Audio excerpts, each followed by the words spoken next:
If you are one who has ever suspected, even in part, that there are, truly, monsters of both human and unhuman kind shadowing the earth, then do, I implore, proceed into my story, where awaits that confirmation. Listen with the utmost vigilance, however, and should there come a point in which you can endure no more, the listener will not be thought a coward to quit this podcast at once.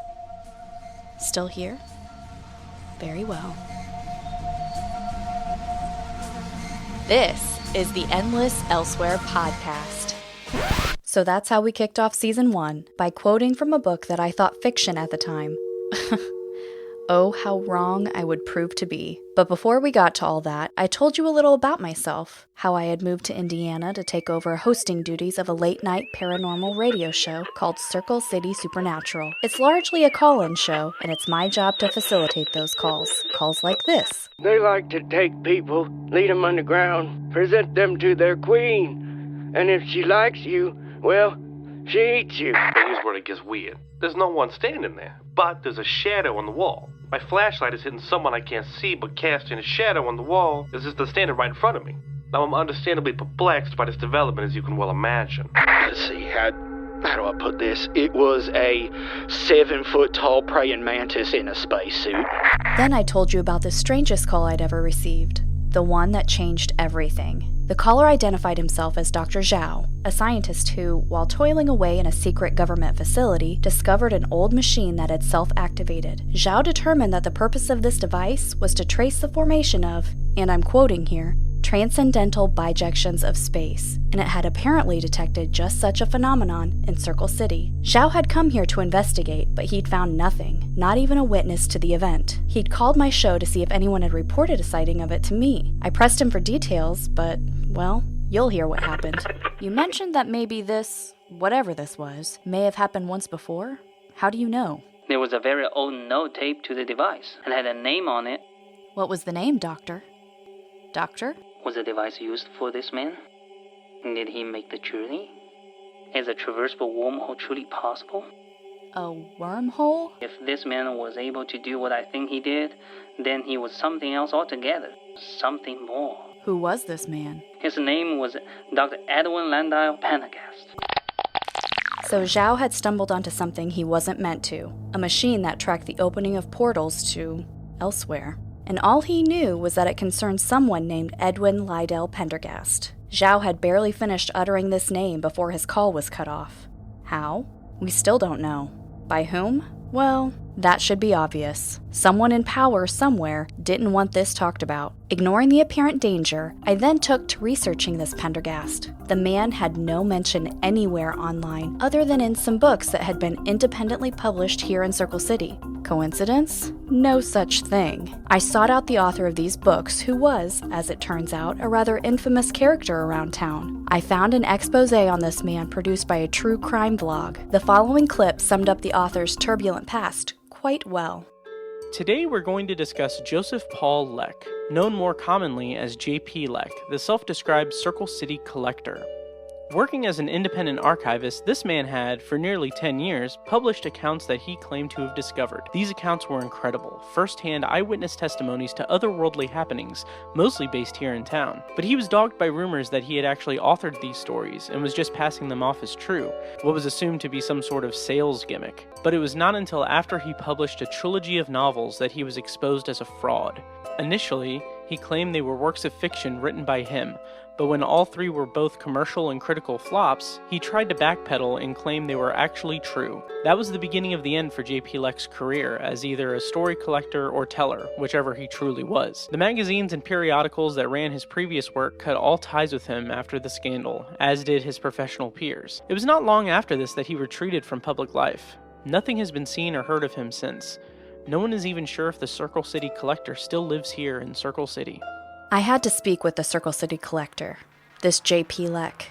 But first I had to find him. It took quite a bit of work, but I eventually tracked him down. He was living like a hermit in an old bank, using its vault to safeguard his collection of stories. I paid J.P. Leck an unannounced visit. I didn't get the warmest welcome. What do you want? The man at the door was basically a giant, compared to a Lilliputian like me anyway. Honestly, he scared me. but even still I asked for an interview. He refused and shut the door in my face. But I don't give up so easily, and eventually JP relented. He told me that JP was an abbreviation he used only for his work, and that I could call him Joseph. And so I did. From the start, there was a connection between us. I felt it, and I know he did too. As a rule, I never trust a beautiful woman who repeatedly comes to my door expressing interest in my work. So, you think I'm beautiful? I didn't say that. You know I'm recording, right? Yeah, I think there's something there, but we're still figuring it out. So, moving on. We began what would become a couple of lengthy talks in which he told me about the books. What he had published as novels were actually historical accounts of Edwin Lydell Pendergast. Apparently this was one of the greatest scientific minds to ever exist, but he was unknown to the world. Pendergast had once belonged to a secret society, what is now a global oligarchy. Also a member of this shadowy organization was a one Clarence Grindle, a man with his own mental talents. He could disconnect his consciousness from his corporeal form and hurl it across time and space, possessing the bodies of other people. Still with me? Okay, good. The cabal to which both men belonged had long sought an ancient artifact with the power to open passageways between worlds, and despite being on the same team, these two became rivals, even bitter enemies, as both sought the artifact for themselves. The pair of them are now long dead, but Grindle managed to escape the death of his body by the use of his powers, and exists only as a spirit now. An evil one. He even once traveled backward in time to locate the artifact in the ancient past, but in so doing, accidentally created a tangential branch on the timeline, an alternate reality. Despite this grand attempt to lay claim to it, Pendergast was the one who took possession of the artifact and used it to travel beyond the Earth. Upon his death, he left the artifact on some other world to keep it beyond the reach of Grindle and the Cabal. Having told me all of this, Joseph then decided to show me what he hadn't shown anyone else before.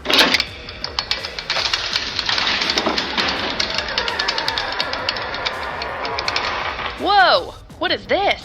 Behind the facade of a bookcase was a hidden door, and behind that, a stairwell to the basement. I followed Joseph down into his secret lair. Awaiting us was the vault, across the steel of which had been scrawled, "The Endless Elsewhere." We then went inside and he showed me the 3 original manuscripts from which his novels were derived. Among the old books was also a painting of that ancient magical artifact. What I now saw was a metallic orb that glowed an eerie emerald. Joseph told me that the painting had been made by none other than Clarence Grindle himself. I asked Joseph if I could use the image of the painting for the cover of this podcast, as well as the message on the vault door for its title. He agreed to both, but I didn't stop there. Hey, I was going to ask you, the last story you published, it mentioned a little prayer or a mantra or slogan, whatever you want to call it. Do you mind if I use it for my sign-off? For your what? In radio and podcasts, it's good to have a little something you always say at the end, like, good night and good luck, or be safe out there, or whatever. Sure, have at it. That motto. You hear it at the end of every episode. And you'll hear it at the end of this recap as well. Joseph had given me so much already, but it still wasn't enough. I needed more than his work. I needed him. I couldn't do this podcast without his help. He was reluctant to go any further, but still agreed to partner with me. We got right to work. He'd already been investigating this mystery for years before I came along, so he brought me up to speed. He told me about another key figure in all of this, one that fell squarely between Pendergast and Grindle. Fredrick Hardesty, a German physicist who was at work for the Nazis in World War II before his capture by the US. It was actually Hardesty who built the device Xiao had discovered, the one that tracked the use of the orb and the wormholes it created on Earth. Hardesty was also tasked with continuing the work of Pendergast on behalf of the Cabal, to which the German also belonged. One such field was the science of automatonics. Boiled way down, it concerns the implantation of a human brain into a robotic body, something Hardesty eventually demonstrated as possible, but there was no way to prove it, or that Hardesty was even a real person. Like Pendergast and Grindle, all record of this man had been wiped clean by the Cabal, to keep all of their secret doings just that. Aside from the few unprovable stories Joseph had collected over the years, there was nothing. Well, almost nothing. There was one document the Cabal may have missed, a small bit of evidence for the existence of Hardesty, a medical file that had been left behind after his brief stay in an asylum. This had been found by a group of paranormal investigators called the True Welievers. Because of my work in radio, I had actually met them previously and even had one of their phone numbers. I gave Erin Weliever a ring to see if we could confirm this evidence for Hardesty, but the call didn't go as expected. It turned out that these TV ghost hunters were actually very familiar with Joseph's work, and because of this, we were given a startling revelation. Not sure I should be saying this or not, but we've actually been using the books for the show to find new places to investigate. For our current season, we've gone to several places with mentions in the trilogy. Actually, our season finale was supposed to be that place in the Carpathian Mountains. Has he mentioned it yet? The Land of the Phantoms?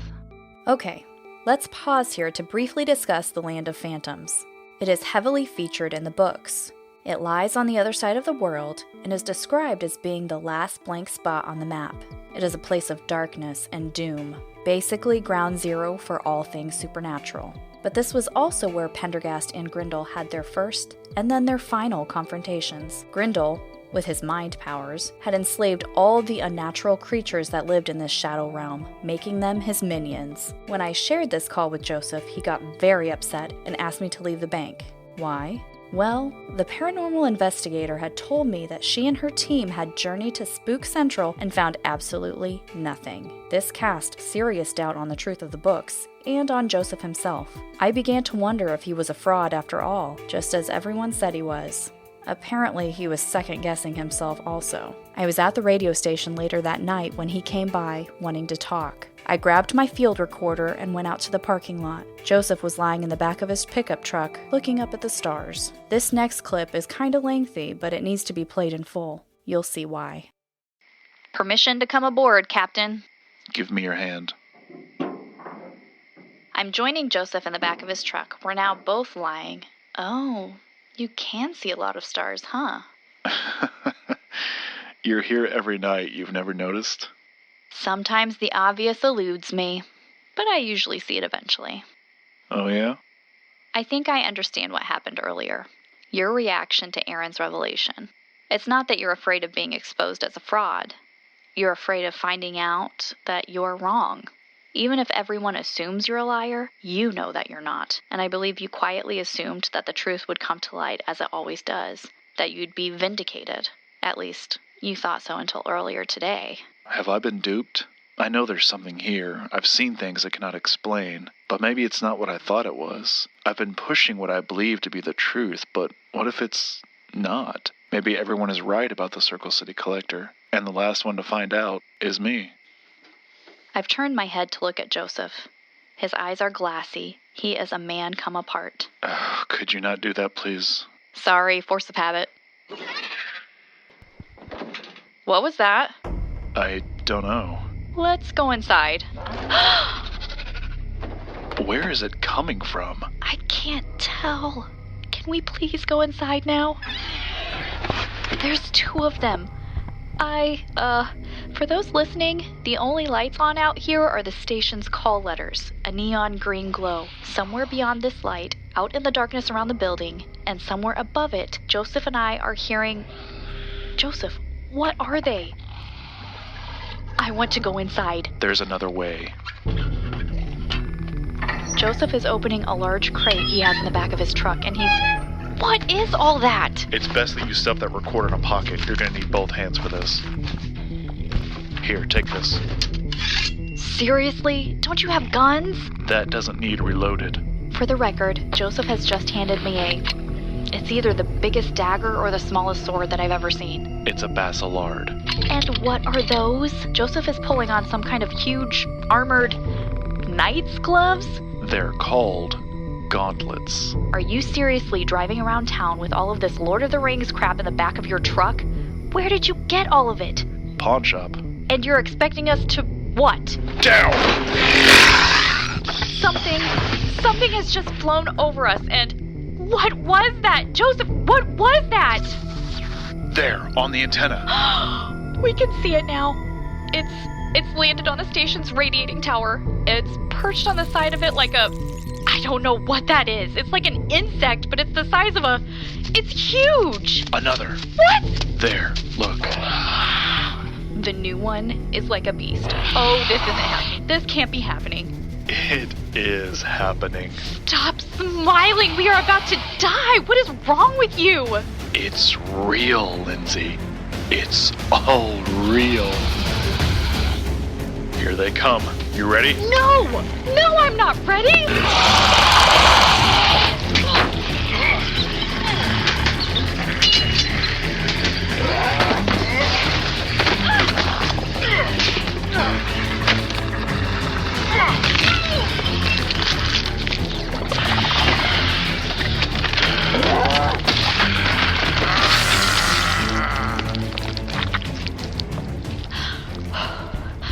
Joseph, what just happened?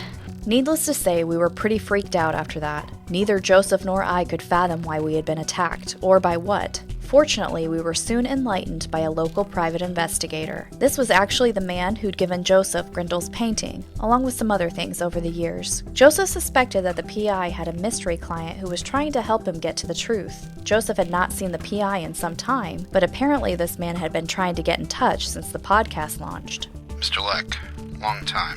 Listen, we need to speak immediately. You don't know what you've done. The PI, a one Keith Sorrels, was the founder of the Unclosing Eye Detective Agency, who, to quote their business card, specialized in the mysterious and the monstrous. They handled all the strange cases around town, of which there were plenty, and we were about to find out why. Just as I had, the PI tracked Joseph down and paid us a surprise visit at the bank. You and I were not the only ones looking for the Circle City Collector. The attack at the station. Do you know something about that? I know who's behind it. And so do you. You guys said it in your very first episode. What? Who are you talking about? Your partner knows. He's just too afraid to say it. I don't think Joseph knows, and I certainly don't, so who... The Traveler of Space and Time. Clarence Grindle? He's here in Circle City? Has been. For a pretty long while now. Why? He's looking for his painting. Why did you give me the painting, Sorrels? Listen, we knew the painting would be safe with you. What we didn't count on was you joining a podcast and announcing to the world that you had it hiding in your basement. That's why Grindle is after us. And why he sicked his dogs on you the other night. They were trying to scare you, chase you back here. Their task was to retrieve the painting. And then, kill you a little bit for good measure. Fortunately, though, you stood your ground. Good on you, by the way. Not everyone has the mettle for this sort of thing. Grindle is controlling the creatures just like he did in the Land of Phantoms all those decades ago. He sure is. So he summoned them to Circle City. That's why they've all come here? Not exactly. When Grindle took hold of them back in the day, he inadvertently imprinted on them. Imprinted? In the same way young animals will do, creating a bond with a surrogate parent. Right, so Grindle became their mama bird, and, well... Well, what? When he took a body and settled here in Circle City, all those nasty things on the other side of the world... felt his presence here and started flocking to him. They've been slowly migrating across the globe for him. All this time. Exactly, which is why this town has only gotten stranger and more dangerous with each passing year, why it's become ground zero for the supernatural. Remember, it's not just monsters that lived in the Land of Phantoms. The place was full of all kinds of evil things, spirits and the like. Pretty much everything people call into your show about, Miss Mallyn. And as those Weliever kids apparently proved, the migration from the Land of Phantoms is more or less complete.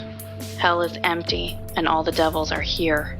Wait, Grindle didn't actually know they were coming here for him, did he? Probably not at first, no. But I can only assume that once they started showing up at his doorstep, he put two and two together. He is a vehement believer in fate. Grindle would have seen this as a sign. A sign of what? That it was his time. We suspect he has some kind of power play in the works, but what that's supposed to look like, no idea. All I know is that we need to head it off the pass.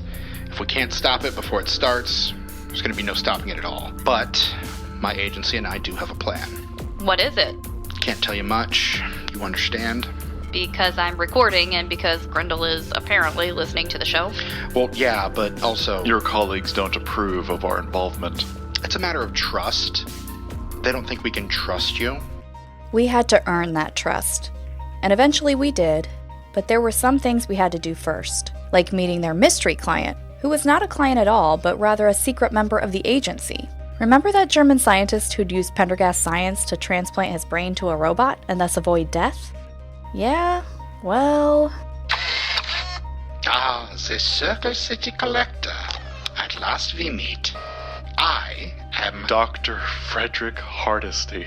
It seems that both of our reputations precede us, yeah?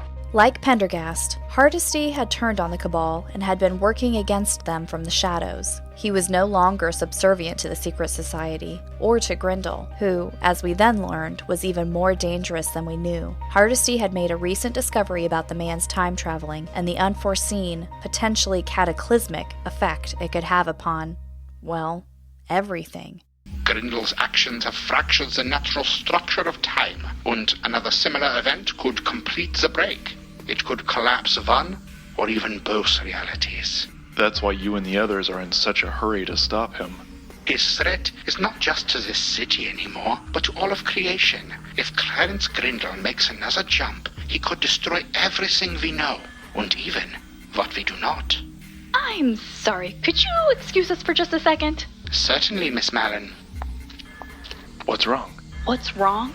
What's wrong? Did you seriously just ask me that? All this was bad enough when it was just a time-traveling ghost trying to kill us with his monsters because he wants his doodle back. But now we've got Werner von Johnny 5 over there talking about the destruction of the universe. I, for one, wasn't ready to trust anything this robotic war criminal had to say. But then I realized Hardesty was, and had been, on a long path to redemption. As everything that I have invented has only been for my own selfish ambition, and served only to bring harm to this world. Hardesty. You know various things that I have done, Herr Leck.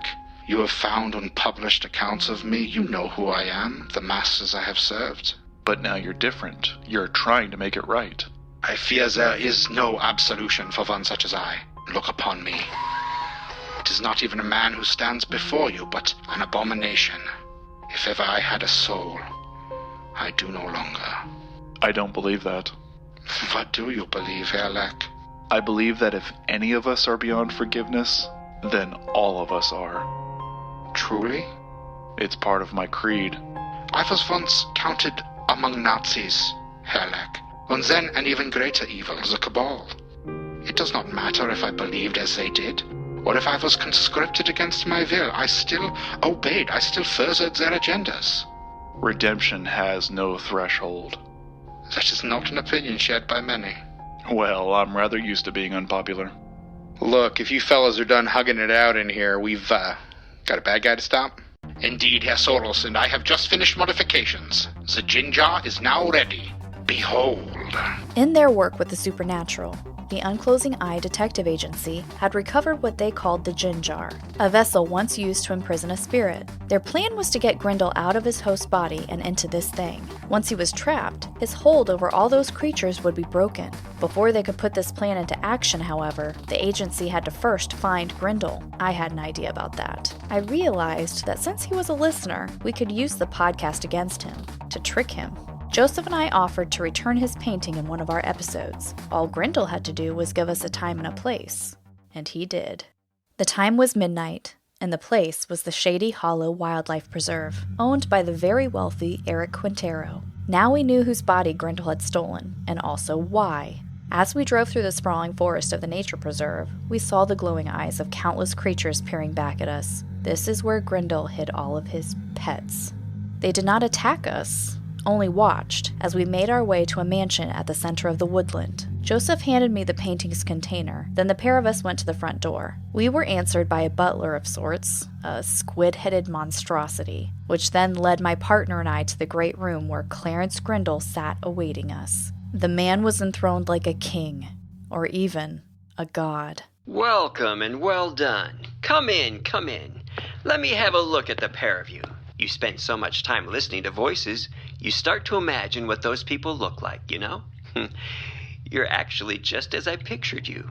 A handsome couple. We talked him up for quite a while, stalling while Sorrels and the rest of his detective agency reached the house. They had been following us quietly from a distance, but eventually Grindle got impatient with all the banter and called on his butler. You, get my painting from them.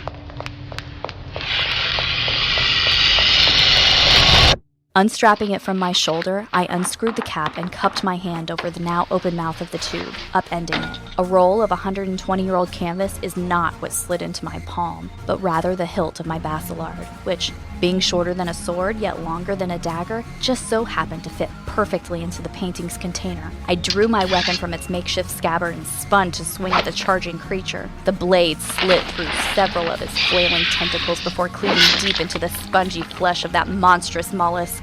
He dropped dead before me. Then Joseph and I turned back to the dais, leering up at the man enthroned atop it. The look on his face. Suddenly, he didn't seem like a king anymore, and certainly not a god. The jig was up.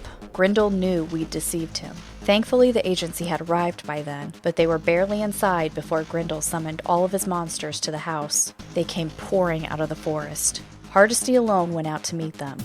Oh, I should mention that he did so with a pair of homemade laser cannons.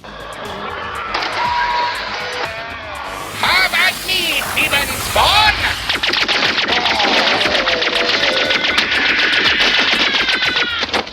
Hardesty held them off for as long as he could, then retreated to the house, barricading it.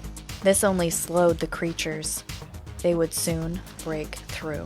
Time was short, so we had to work fast. All of us surrounded Grindle. The time traveler called on Hardesty to join him, to serve him as he once did.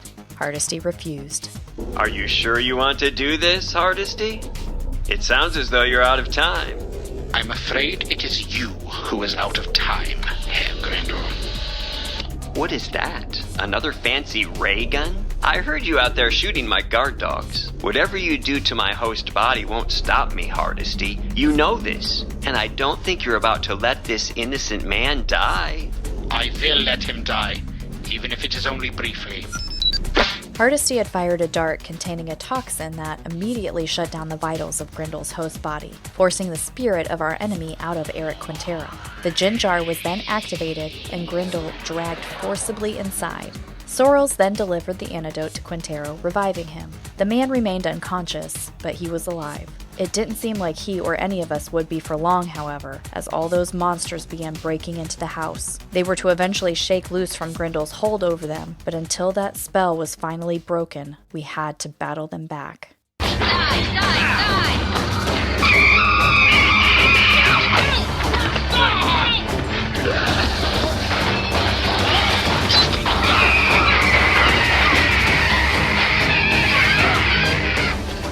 Just when it seemed we would be overcome, the creatures gave up the fight and fled, their own feral natures having been restored to them. The agency departed as well, going deep into hiding as the Cabal would soon be coming for Hardesty. Joseph and I dropped Quintero off at the nearest hospital, then made a quick exit. In coming days, fewer and fewer calls came into my radio show. There didn't seem to be as much supernatural in Circle City anymore. I was feeling pretty good about what we had accomplished, but with each episode of the podcast that we released, public skepticism only grew. Everyone thought the podcast was a hoax. Joseph had been thought a fraud, and now I with him.